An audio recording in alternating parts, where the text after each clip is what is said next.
Robin Padilla hindi na nadala.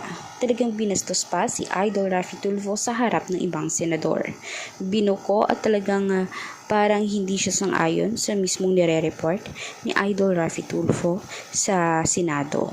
Kaya nga naman mas lalong naging maigting ang hidwaan nila.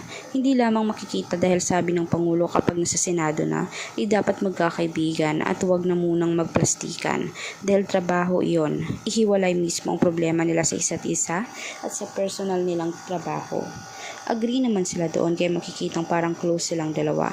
Pero gayon pa man ay lagi silang nagdidebate dahil nga meron lagi nga instances na merong report at hindi talaga sumasang-ayon itong si Senator Robin Padilla.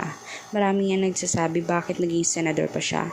Siguro nga dahil celebrity at nakilala siya at bilang parang naging komedyante na rin ay talagang binuto siya at pinusya ng mga tao. Pero gayon pa man marami na talagang nagsisisi sa kanyang pagkaupo bilang senador. Naging top 1 ba naman siyang senador? Kaya naman marami nga ang talagang nahahambugan at tila parang gustong ibaba siya sa mismong posisyon niya dahil tila naman wala sa vision niya ang laging mga sinasabi niya at iba naman iba namang mga bansa at mismong iba namang pagkatao ang lagi niyang kinakampihan. Palagi siyang nangangatwiran kumbaga. Kaya agree ba kayo dito na dapat ay iluklok na siya sa mas mababang pwesto o iaalis na lamang siya sa kanyang posisyon?